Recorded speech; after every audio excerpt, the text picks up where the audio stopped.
For 3 brutal hours, Marcus Chen had been invisible. 50 people had walked past him on the busy downtown corner, their eyes deliberately avoiding his weathered military jacket and cardboard sign. 50 people had refused to see the decorated veteran sitting broken on the cold concrete. But what none of them knew, what none of them could possibly imagine, was that the homeless man they were ignoring owned half the buildings towering above them. Marcus Chen wasn't homeless. He was testing them. And so far, humanity was failing spectacularly. The billionaire tech mogul shifted uncomfortably against the brick wall, his designer suit hidden beneath layers of carefully distressed clothing. His usual $20,000 watch had been replaced with a cheap plastic one, its face cracked to complete the illusion. 3 months of planning had led to this moment, 3 months of wondering whether kindness still existed in a world that had made him unimaginably wealthy but impossibly lonely. Person after person hurried past, their designer shoes clicking against the pavement in rhythmic rejection. A woman in a Chanel suit actually stepped over his outstretched legs without breaking stride. A businessman talking loudly on his phone made an exaggerated arc around him, as if poverty were contagious. 2 teenagers laughed and pointed, one of them pulling out a phone to record his misery for social media entertainment. Marcus felt something cold and bitter settling in his chest. This was exactly what he'd feared to discover. The world had become a place where suffering was either invisible or amusing, where compassion had been suffocated by indifference and cruelty. If you're enjoying this story so far, don't forget to hit the like button and subscribe. Drop a comment telling me where in the world you're watching from. I love hearing from you. But Marcus Chen wasn't ready to give up on humanity just yet. He had promised himself he would test 50 people before drawing his final conclusions about the human heart. And somewhere deep inside, beneath layers of cynicism, built by years of watching people pretend to care about his money while ignoring everyone else's pain, he still hoped someone would prove him wrong. The morning had started with such different expectations. Marcus had stood in his penthouse bathroom at 5 in the morning, staring at his reflection in the wall-sized mirror. At 42, he still carried himself like the Marine he'd once been, his shoulders squared despite the weight of running a tech empire that employed 30,000 people worldwide. His black hair was perfectly styled, his jaw clean-shaven, his gray eyes sharp with the intelligence that had built Chen Technologies from a garage startup into a global powerhouse. But that morning he had seen something else in those gray eyes. Emptiness, a hollow ache that no amount of success could fill. The decision to conduct this test hadn't come from curiosity. It had come from desperation.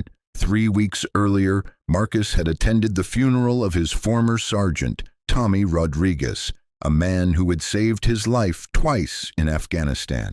Tommy had died alone in a VA hospital, forgotten by a system that had promised to care for its heroes. At the funeral, Marcus learned that Tommy had been homeless for the past 2 years, that he had reached out for help countless times, and that everyone, including Marcus himself, had been too busy to notice. The guilt had eaten at him like acid. Here he was, a veteran who had built an empire, who could have helped his brother in arms with a single phone call, and he had never even known Tommy was struggling. How many other veterans were out there, invisible and abandoned? How many other human beings were suffering while the world walked past them like they didn't exist? That was when Marcus had conceived this test. He needed to know if compassion was truly dead, or if it was simply buried beneath layers of fear, hurry, and self-protection. He needed to understand why society had become so skilled at looking away from pain. So he had spent weeks learning how to become invisible. He studied at homeless shelters, talking to veterans who shared their stories of rejection and indifference. He practiced sitting still while people ignored him, building calluses on his heart just as real as the ones that had formed on his hands during his military service. He learned which corners provided the best test environments, which times of day brought the most foot traffic, and most importantly, how to recognize genuine kindness from performative charity. The disguise was perfect. His military jacket was authentic. A real veteran had given it to him after Marcus anonymously paid for the man's housing for a year. The cardboard sign was weathered and realistic. "Homeless veteran, please help. God bless." His face was smudged with carefully applied dirt, his hair deliberately unkempt. Hidden beneath his clothing were 3 small cameras recording every interaction for the documentary he planned to create about society's invisible crisis of compassion. But after 3 hours and 49 people, Marcus was beginning to wonder if his documentary would simply be 90 minutes of human beings, revealing the worst parts of their nature. The 50th person was approaching now. Marcus could see him from the corner of his eye, a man in his early 30s walking with the measured stride of someone who worked with his hands. He wore faded jeans, work boots that had seen better days, and a simple navy jacket that had been mended near the left elbow. His brown hair was slightly mussed, as if he'd been running his fingers through it, and his face carried the kind of exhaustion that came from working too many hours for too little pay. But it was his eyes that caught Marcus's attention. They weren't the vacant stare of someone trying to avoid seeing homeless people, or the calculating look of someone deciding whether helping was worth the inconvenience. They were the gentle, alert eyes of a father who noticed everything because someone small and precious depended on him to keep the world safe. David Martinez was having the worst week of his life, but he had trained himself to notice suffering even when his own heart was breaking. His daughter Emma had been in the hospital for 3 days now, her small body fighting a fever that the doctors still couldn't explain. The medical bills were piling up like snow in a blizzard, and David knew that even with his construction job and his weekend work at the hardware store, there was no way he could pay for Emma's treatment without going into crushing debt. But despite his own desperate circumstances, David's steps slowed when he saw the man sitting against the building. Something about the veteran's posture spoke to him. The way his shoulders held a military bearing even in defeat, the careful way he had arranged his possessions, the dignity he maintained even in apparent desperation. David had been in the army himself, deployed twice to Iraq before Emma was born. He knew that look, had seen it in mirrors during his own difficult transition back to civilian life. He understood how easy it was for society to forget its veterans once the parades ended and the flag waving stopped. He knew how quickly a hero could become invisible. David stopped walking and reached into his pocket, his fingers closing around the crumpled bills that represented his lunch money for the rest of the week. $23. It wasn't much, but it was what he had, and this man clearly needed it more than David needed food. But David didn't just drop the money and walk away like he was feeding pigeons.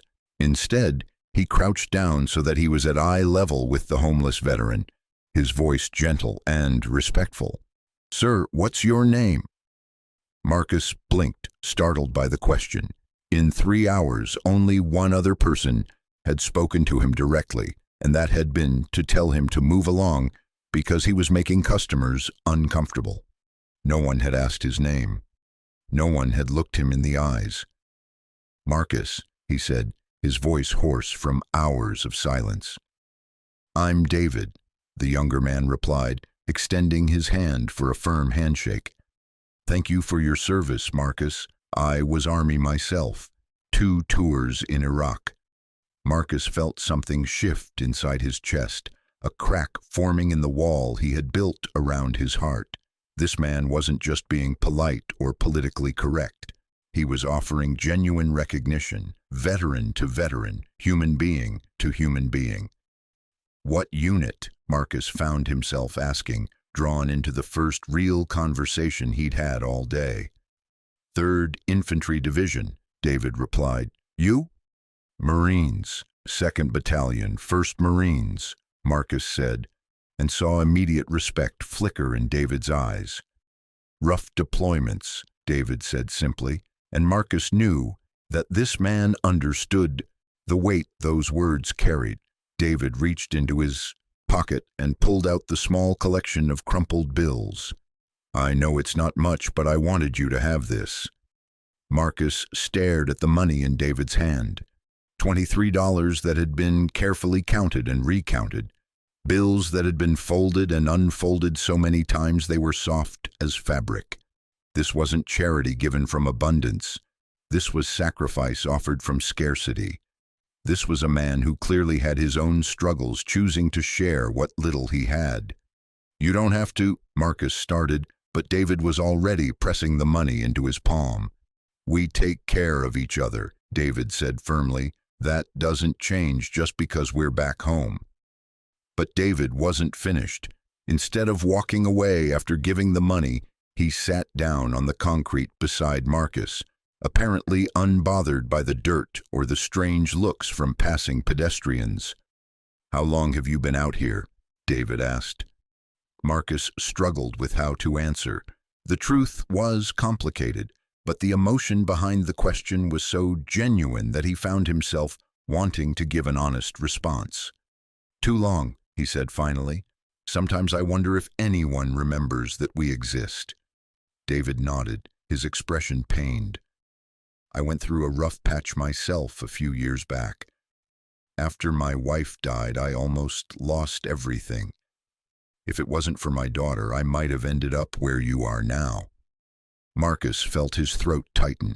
This man was sharing his deepest pain with a stranger on the street, offering his own vulnerability as a bridge between their worlds. You have a daughter? Marcus asked. David's entire face transformed when he smiled. Emma, she's 5 years old and she's the strongest person I know. His expression darkened slightly. She's in the hospital right now, actually. Some kind of fever the doctors can't figure out. Marcus felt something break open inside him. Here was a man whose child was in the hospital, who was undoubtedly facing crushing medical bills and overwhelming fear, and he had still stopped to give his lunch money to a homeless stranger. He had still taken the time to sit down and treat that stranger like a human being worthy of respect and conversation. I should get going, David said, glancing at his watch. Visiting hours start soon, and I promised Emma I'd bring her a new coloring book. He stood up and brushed the dirt off his jeans, then looked down at Marcus with genuine concern. Is there anything else you need? Are you eating okay? Do you have somewhere to sleep tonight? The questions were asked with such authentic care that Marcus felt tears threatening to spill from his eyes. When was the last time anyone had asked him if he was eating okay? When was the last time someone had cared about his basic human needs without wanting something in return? I'm okay, Marcus managed to say. Thank you, David, really. David reached into his jacket and pulled out a business card, slightly bent but readable. This is where I work. If you need help finding a job or just someone to talk to, you can find me there. I know how hard it is to get back on your feet, but it's possible. I'm proof of that. Marcus took the card with trembling fingers. Martinez Construction, David Martinez, foreman. A phone number was written on the back in careful handwriting. Take care of yourself, Marcus, David said, extending his hand for another firm handshake. And remember, you're not invisible, you matter. With that, David walked away, his steps quick now as he hurried toward the hospital to see his sick daughter. Marcus watched him go, this man who had literally given him the food from his own mouth. While his child lay in a hospital bed, this man who had treated him with more dignity and respect than Marcus often showed his own employees. Marcus sat in stunned silence, staring at the $23 in his hand and the business card that represented something far more valuable than money. It represented hope. In 3 hours, 49 people had shown him the worst of humanity. In 5 minutes, one man had restored his faith in the best of it. The test was over. Marcus had found what he was looking for, but as he watched David disappear around the corner, heading toward a hospital where a 5-year-old girl waited for her father, Marcus realized that his real test was just beginning. He had discovered that genuine kindness still existed in the world. Now he had to decide what he was going to do with that knowledge. And David Martinez, the man who had no idea he had just shared his lunch money with a billionaire, was about to learn that sometimes the universe has a way of rewarding those who give from their hearts rather than their abundance. Sometimes helping a stranger is really helping yourself in ways you never could have imagined. The cardboard sign lay forgotten on the sidewalk as Marcus stood up, his mind already racing with possibilities. He had spent years building a technology empire. Now he was about to discover that the most important project of his life wouldn't involve computers or algorithms or market strategies. It would involve the simple but revolutionary act of making sure that David Martinez never had to choose between feeding himself and helping a stranger again. And it would start with a little girl named Emma, who needed to know that the world contained people like her father, people who chose kindness even when kindness cost them everything they had. Marcus Chen sat in the back of his black town car 20 minutes later, the disguise carefully removed and folded into a leather briefcase.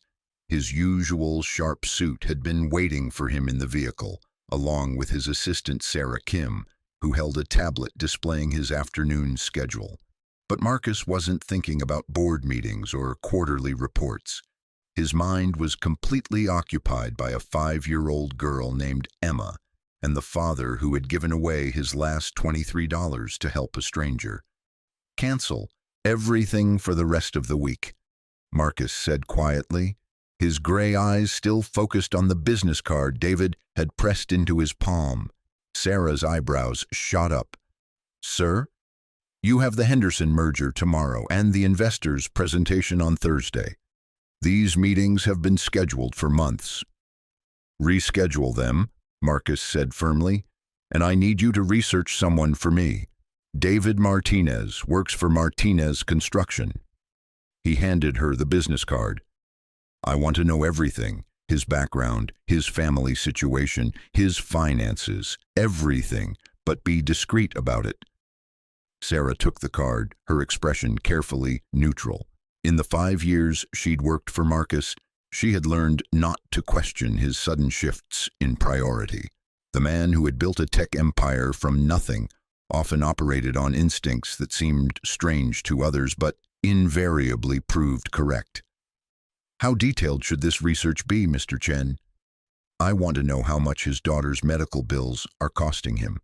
I want to know if he's behind on rent, if he's struggling to put food on the table, if he's working 2 jobs to make ends meet." Marcus's voice grew softer, more thoughtful. "And I want to know about his wife, how she died, what kind of debt it left him with, how he's managed to raise a child alone while serving overseas." Sarah made notes on her tablet. "Should I contact our usual private investigation firm?" "No," Marcus said quickly. "This isn't about digging up secrets or finding leverage. This is about understanding someone who deserves help. Use our research team, but make sure they know this is sensitive. I don't want David Martinez to feel like he's being invaded or manipulated." The car pulled up to the gleaming Chen Technologies building, its glass towers reflecting the afternoon sun like mirrors. Marcus had built his empire in this building, had made decisions here that affected thousands of lives and billions of dollars. But today, all he could think about was one man who had looked him in the eyes and asked his name. "One more thing, Sarah," Marcus said as they entered the marble lobby. "I want you to find out which hospital Emma Martinez is in, and I want to know exactly what's wrong with her, quietly, if there are specialists who could help. If there are treatments that aren't being considered because of cost, I want to know about it. Of course, sir. Should I expect you in the office tomorrow? Marcus paused at the elevator bank, remembering the way David's face had lit up when he talked about his daughter. I'm not sure yet. I might have somewhere else I need to be. 2 hours later, Marcus sat in his penthouse office, watching the sun set over the city through floor-to-ceiling windows. Sarah's preliminary report lay open on his desk, and every page made his chest tighten with a mixture of admiration and heartbreak. David Martinez, 31 years old, 2 tours in Iraq with the 3rd Infantry Division, honorably discharged as a staff sergeant. His wife, Maria, had died in a car accident 18 months earlier while David was deployed. She had been driving to pick up Emma from daycare when a drunk driver ran a red light and hit her car head-on. Maria died instantly. Emma, who had been in the back seat, survived with minor injuries but lost her mother at age 3. David had been granted emergency leave to come home and bury his wife, but he had been forced to return to complete his deployment, leaving Emma in the care of Maria's sister. When he finally came home for good 6 months later, he discovered that Maria's medical bills from the accident and her funeral costs had drained their small savings account completely. Since then, David had been working construction during the day and stocking shelves at a hardware store on weekends, trying to keep up with rent on a small apartment and provide for Emma's needs. His credit cards were maxed out, his truck was on its 3rd engine, and he had been denied for several loans due to his debt-to-income ratio. And now Emma was in Seattle Children's Hospital with a fever of unknown origin that had the doctors baffled. The little girl had been sick for a week, and the medical bills were already approaching $20,000. David's insurance covered some of it, but not nearly enough. The report estimated that if Emma needed to stay much longer, or if she required any specialized treatment, David would be looking at medical debt that could take him decades to pay off. But the most heartbreaking part of the report wasn't the numbers. It was the picture Sarah had somehow managed to obtain, a photo from Emma's hospital room that showed a little girl with long dark hair and enormous brown eyes clutching a stuffed elephant while her father read to her from a worn children's book. David looked exhausted, his face unshaven and his clothes wrinkled from sleeping in a hospital chair, but his expression as he looked at his daughter was pure love. Marcus set the report aside and walked to the window, staring down at the street where he had conducted his test just hours earlier. Somewhere out there, David Martinez was probably sitting in that hospital room, reading bedtime stories and pretending not to be terrified about how he was going to pay for his daughter's care. Marcus had been born into privilege, had never known what it felt like to choose between buying groceries and paying rent, but he recognized courage when he saw it. And what David was doing, raising a child alone, working multiple jobs, facing crushing debt with dignity and grace, required a kind of bravery that Marcus deeply respected. His phone buzzed with a text message from Sarah. Additional information. Emma Martinez's case has been transferred to Dr. Jennifer Walsh, pediatric infectious disease specialist. Prognosis uncertain. Family has requested no additional tests due to cost concerns. Marcus felt something cold settle in his stomach. A father was being forced to limit his daughter's medical care because he couldn't afford it. In the wealthiest country in the world, a man who had served his nation in combat was watching his child suffer because treating her properly would bankrupt him. That was unacceptable. Marcus picked up his phone and dialed Sarah's number. I need you to contact Seattle Children's Hospital immediately. Find out everything about Emma Martinez's case. Then I want you to call Dr. Walsh personally and tell her that all of Emma's medical expenses are now covered by the Chen Foundation. All of them, past, present, and future. Sir, should I mention your name? Absolutely not. This needs to be completely anonymous. As far as anyone knows, Emma was selected for some kind of charitable program. David Martinez can never know that this came from me. Understood. Anything else? Marcus thought for a moment. Yes. I want you to set up a meeting with our foundation director. I think it's time we expanded our veterans assistance programs. If you're hooked on this story, make sure to subscribe and turn on notifications so you never miss an upload. Your support means everything and helps me bring you more emotional stories like this one. The next morning, Marcus found himself in an unusual position. Instead of reviewing quarterly reports in his office, he was sitting in the waiting room of Seattle Children's Hospital, wearing jeans and a simple sweater, looking like any other concerned visitor. He had told Sarah he was taking a personal day, something so rare that she had asked twice if he was feeling well. But Marcus had never felt more focused. He needed to see David again, needed to understand the man who had shown him such profound kindness, and he needed to make sure Emma was getting the best possible care without David ever knowing that Marcus was involved. The hospital was a maze of sterile hallways and muted colors filled with the quiet urgency that came with caring for sick children. Marcus followed the signs to the pediatric wing, his heart rate increasing with each step. He had faced hostile takeovers and billion-dollar negotiations without breaking a sweat, but the thought of seeing David again, of maintaining his deception while offering genuine support, made him more nervous than he'd been in years. He found David in the family lounge, slumped in a plastic chair with his head in his hands. Coffee cups and vending machine wrappers littered the small table beside him, evidence of too many hours spent in anxious waiting. David looked like he hadn't slept in days, his clothes rumpled and his face drawn with worry. Marcus approached slowly, unsure how to begin. David? David looked up and his tired face broke into a surprised smile. Marcus, what are you doing here? I wanted to check on you, Marcus said, sitting in the chair beside him. You mentioned your daughter was sick, and I know what it's like to worry about someone you love.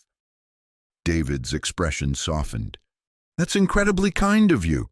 I can't believe you came all the way here. He rubbed his face with both hands. Emma's fever broke this morning, thank God.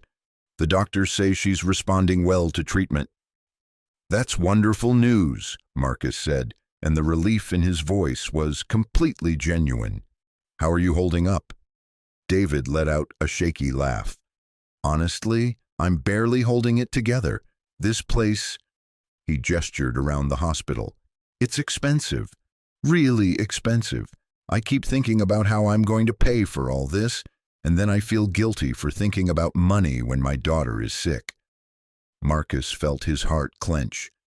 You shouldn't have to choose between your child's health and your financial stability. No parent should. The crazy thing is, David continued, his voice filled with wonder, someone set up some kind of charitable fund for Emma. The hospital called this morning and said all her medical expenses are covered, all of them. I don't understand it, but apparently she qualified for some program I'd never heard of. Marcus kept his expression carefully neutral. That's incredible. You must be so relieved. I am, David said, tears gathering in his eyes. I still don't know how I'm going to catch up on the bills I've already missed while being here with her, but at least I know she's getting the care she needs, without me going bankrupt. He looked directly at Marcus. I keep thinking about what you said yesterday, about taking care of each other. Maybe there are more good people in the world than I thought. Marcus swallowed hard, overwhelmed by the irony. Here was David praising the generosity of strangers, not knowing he was sitting next to the person who had arranged Emma's care. Would you like to meet her? David asked suddenly. Emma, she's been asking about the nice man I helped yesterday. Kids have such good instincts about people. Marcus felt panic flutter in his chest. Meeting Emma would make this real in a way that might shatter his carefully maintained emotional distance. But looking at David's hopeful face, he found himself nodding. Emma Martinez was tiny in her hospital bed, dwarfed by machines and monitors that beeped softly in the background. But her dark eyes were bright and alert, and when she saw her father, her face lit up like sunshine. "Daddy, did you bring the coloring book?" "I did, sweetheart," David said, pulling a Disney princess coloring book from a plastic bag. "But first, I want you to meet someone special. This is Marcus. He's a veteran like Daddy." Emma studied Marcus seriously for a moment, then extended a small hand. "Hi, Mr. Marcus. Daddy says you needed help, and he helped you because that's what good people do." Marcus shook her tiny hand gently, his throat tight with emotion. "Your daddy is absolutely right, Emma. He's one of the best people I've ever met." "Are you feeling better now?" Emma asked with the direct concern that only children possessed. "Much better," Marcus managed. "Thank you for asking." Emma beamed. "Daddy says when people help each other, it makes everyone stronger, like a team." Marcus glanced at David, who was watching his daughter with such profound love that it was almost painful to witness. This man had raised this remarkable little girl while dealing with his own grief, his own struggles, his own fears, and he had done it with such grace that Emma radiated kindness and confidence even from a hospital bed. "Emma, why don't you show Mr. Marcus your drawings?" David suggested. For the next hour, Marcus sat beside Emma's bed, admiring her artwork and listening to her chatter about her favorite movies, her stuffed animals, and her plans for when she got out of the hospital. David sat on the other side of the bed, occasionally smoothing his daughter's hair or adjusting her blankets, his love for her evident in every gesture. Watching them together, Marcus understood something fundamental about wealth that all his business success had never taught him. David Martinez was rich in ways that Marcus had never been. He was rich in love, in purpose, in the profound satisfaction that came from putting another human being's well-being above his own. Emma wasn't just David's daughter, she was his reason for existing, his motivation for being better, his legacy in the most meaningful sense of the word. Marcus had billions of dollars, but he had never experienced the kind of wealth that came from being needed, from being someone's entire world, from knowing that his presence made another person feel safe and loved. "I should let you two get some rest," Marcus said, finally standing up from the uncomfortable hospital chair. "Thank you for coming," David said, walking him toward the door. "It means more than you know. Emma doesn't get many visitors besides me." "What about other family?" Marcus asked gently. David's expression darkened slightly. "Maria's sister helped for a while after Emma's mom died, but she has her own family to worry about. And my parents," he shrugged, "they never really approved of my military service or my marriage. They think I should have made different choices." Marcus felt anger flare in his chest. Here was a man who had served his country with honor, who was raising his daughter with incredible love and dedication, and his own family had abandoned him because they disagreed with his life choices. "Their loss," Marcus said firmly. "Emma is lucky to have you as her father." David smiled, but Marcus could see the loneliness behind it. "Some days I wonder if I'm enough for her, if I'm giving her everything she needs." "David," Marcus said, placing a hand on the younger man's shoulder, "I've known successful people my entire life. CEOs, politicians, celebrities, and I can tell you with absolute certainty that none of them love their children more completely than you love Emma. None of them are better fathers than you are." David stared at him for a moment, then his eyes filled with tears. "Thank you," he whispered. "I needed to hear that." As Marcus walked back through the hospital corridors, his mind was racing. He had come here to check on David and Emma to make sure his anonymous help was making a difference. But what he had discovered was far more complex than he'd expected. David wasn't just a good man who deserved assistance. He was someone Marcus genuinely admired, someone he wanted to know better, someone he was beginning to think of as a friend. But their entire relationship was built on a deception. Marcus was pretending to be someone he wasn't, while David was being completely authentic. The question was, how long could Marcus maintain this charade? And more importantly, what would happen when David inevitably discovered the truth? Marcus's phone buzzed with a text from Sarah. Henderson merger rescheduled. Board wants to know your timeline for return. Also, Dr. Walsh reports Emma Martinez is responding well to treatment and should be discharged within 48 hours. Marcus typed back, "Good news about Emma, still need a few more days. Something important has come up." As he walked out of the hospital into the crisp Seattle morning, Marcus realized that for the first time in years, he had found something more important than quarterly earnings and market share. He had found a connection to another human being that had nothing to do with what he could gain and everything to do with what he could give. But he also knew that every day he spent with David and Emma, while maintaining his deception, brought him closer to a reckoning that could destroy the most meaningful relationship he'd built in decades. The test was over, but the real challenge was just beginning. 3 days after Emma was discharged from the hospital, Marcus Chen made a decision that would change everything. He was going to tell David the truth. He sat in his penthouse office at 6 in the morning, watching the Seattle skyline emerge from the pre-dawn darkness. The business card David had given him turned over and over in his fingers. For the past week, Marcus had lived a double life that was becoming increasingly unbearable. During the day, he was the billionaire CEO making decisions that affected thousands of lives. At night, he lay awake thinking about a 5-year-old girl who drew pictures of families and a father who worked 2 jobs to keep food on the table. The deception was eating at him like acid. Every conversation with David felt like a betrayal of the trust they were building. Every smile from Emma felt like a gift he didn't deserve. Marcus had built his fortune on calculated risks and strategic thinking, but this situation required something he had almost forgotten how to do. Follow his heart instead of his head. His phone rang, startling him from his thoughts. Sarah's name appeared on the screen. "Sir, I have some concerning news about David Martinez."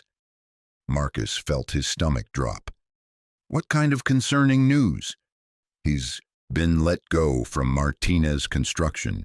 Apparently he missed too many days while Emma was in the hospital, and his supervisor decided he was unreliable. He's actively looking for work, but with his recent absences on his record, he's going to have trouble finding another job." Marcus finished, feeling anger surge through him. David had been fired for taking care of his sick daughter, the same daughter whose medical bills Marcus had secretly paid, thinking he was solving David's financial problems, only to discover that his absence from work had created new ones. "There's more, sir. His landlord has already served him with an eviction notice. Apparently, David used the money he should have paid for rent to cover Emma's care before the charitable fund kicked in. He has 30 days to come up with 2 months' rent plus late fees, or he and Emma will be homeless." Marcus closed his eyes, overwhelmed by the cruel irony of the situation. His anonymous help had saved Emma's life, but had indirectly cost David his job and his home. Good intentions without complete understanding had created new disasters. "Sir, are you there?" "I'm here," Marcus said quietly. "Cancel all my meetings today. I need to go see David." "Should I arrange for another anonymous donation to help with his rent?" "No," Marcus said firmly. "No more hiding behind anonymous gifts. This has gone far enough." Marcus found David at a construction site in Ballard where he was doing day labor for cash. The work was backbreaking, hauling lumber and mixing concrete under the gray Seattle sky, and David's face was streaked with sweat despite the cool temperature. Marcus watched from across the street for several minutes, his heart aching as he saw the exhaustion in David's movements, the way his shoulders sagged under the weight of physical and emotional burdens. When the lunch whistle blew, Marcus crossed the street and approached the chain-link fence surrounding the construction site. "David!" David looked up from his sandwich, a simple peanut butter and jelly that looked like it had been hastily packed, and his tired face broke into a genuine smile. "Marcus, what are you doing here?" "I heard you lost your job," Marcus said gently. "I wanted to check on you." David's smile faded, replaced by a look of resigned frustration. "Word travels fast in this business. Yeah, I got let go yesterday. Apparently being with my sick daughter made me an unreliable employee." He took a bitter bite of his sandwich. 20 years of never missing a day of work, and 3 days in a hospital erases all of that. "I'm sorry," Marcus said, and he meant it more deeply than David could possibly know. "It's not your fault," David replied. "And honestly, Emma is healthy again, so nothing else matters as much as that. I'll find another job. I always do." "What about your apartment?" David's expression grew darker. "That's more complicated. I had to choose between paying rent and making sure Emma had what she needed while we were in the hospital. I made the right choice, but now my landlord wants 2 months' rent plus late fees, and I've got exactly—" He pulled a worn wallet from his pocket and counted the bills inside. $47 to my name. Marcus felt something break inside his chest.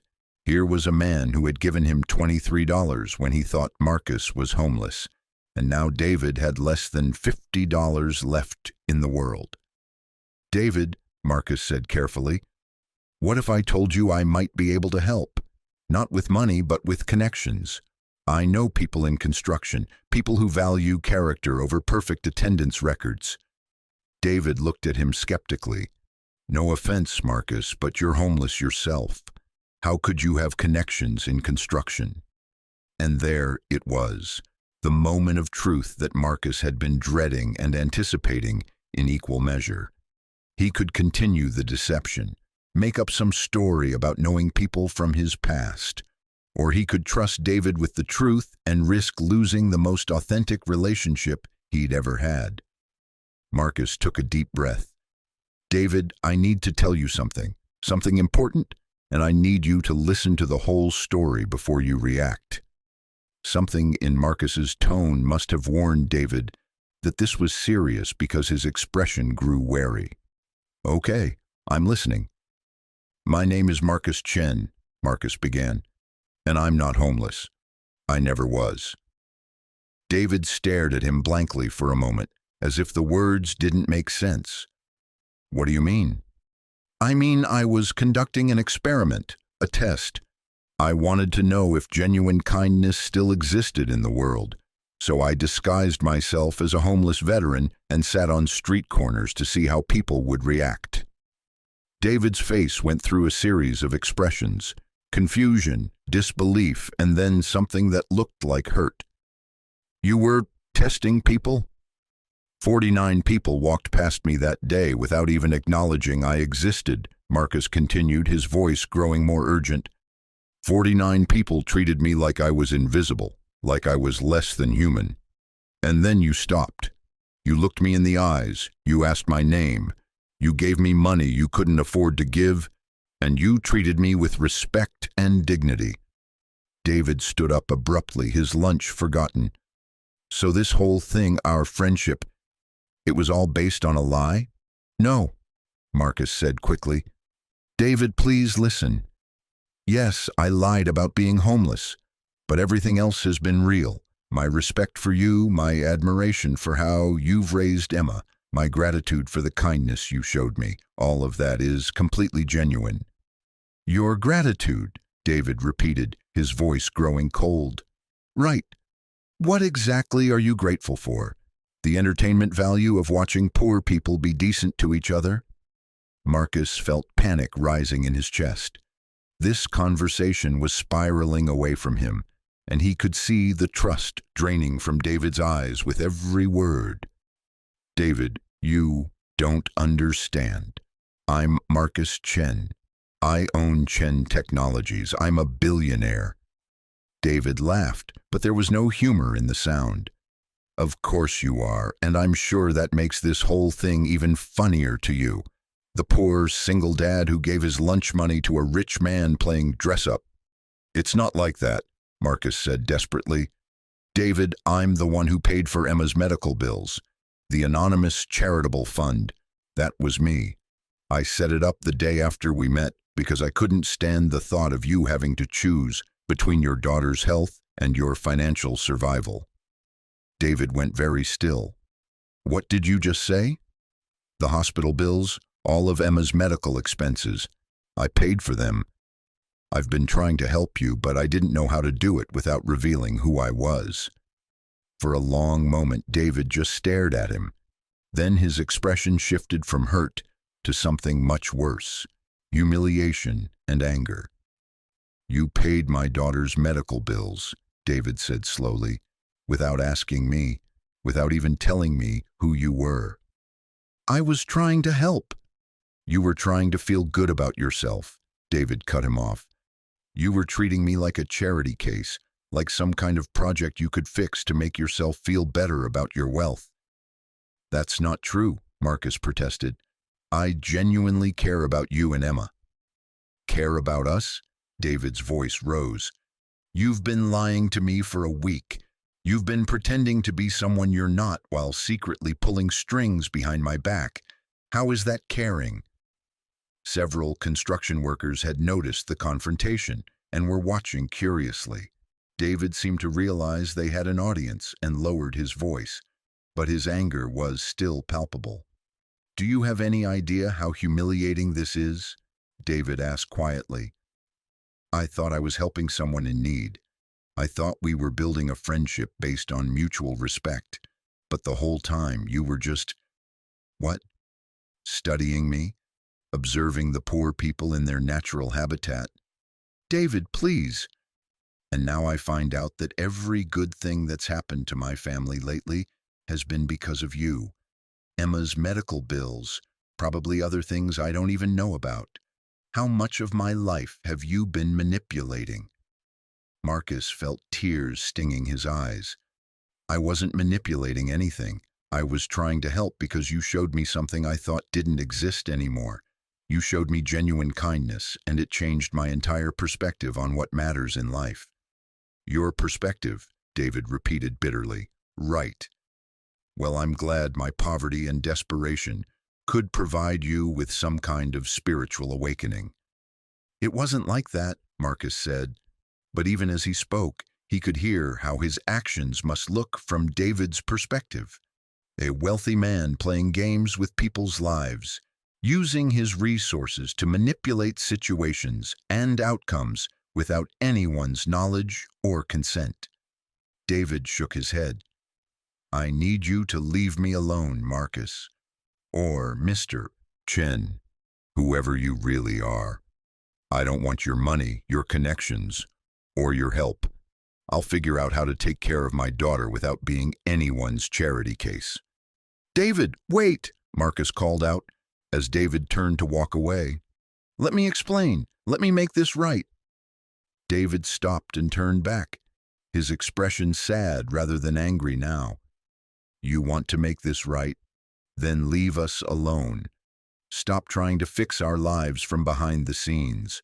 We were managing just fine before you decided to play God with our circumstances. But Emma's medical bills are paid, apparently, thanks to you, David said. And I'll find a way to pay you back, every penny, even if it takes me years. I don't want you to pay me back, Marcus said desperately. That money was a gift freely given. Nothing is free, David replied. Everything has a cost, and I'm just now learning what the cost of your gift really was. It was my dignity, my autonomy, and apparently my ability to trust my own judgment about people. Marcus watched David walk back to the construction site, his heart breaking with every step. He had found the most meaningful relationship of his life and destroyed it with his own deception. He had wanted to help David and Emma, but instead he had taken away the one thing that mattered more to David than money: his sense of agency over his own life. That evening, Marcus sat alone in his penthouse, staring at David's business card and thinking about everything that had gone wrong. His phone rang repeatedly, Sarah calling about urgent business matters, board members wanting to discuss the Henderson merger, investors demanding his attention for various crises. But Marcus ignored them all. For the first time in his adult life, he understood what real failure felt like. He had failed at the one thing that mattered more than quarterly reports or stock prices.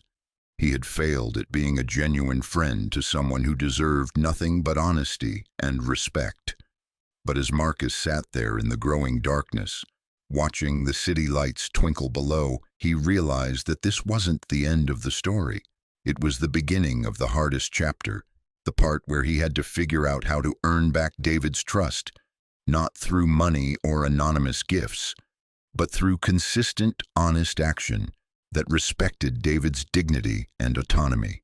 The test was truly over now. Marcus had learned what he needed to know about kindness and humanity. Now came the real challenge, proving that he deserved to be part of the community of decent people that David represented. And this time he would have to do it not as Marcus the billionaire with unlimited resources, but as Marcus the man who had made terrible mistakes and needed to find a way to make genuine amends. The transformation Marcus thought he had been seeking in others turned out to be the transformation he needed to undergo himself. Thank you so much for watching until the end. If you loved this story, check out the other videos on your screen now. I think you'll really enjoy them. And don't forget to subscribe if you haven't already. See you in the next story.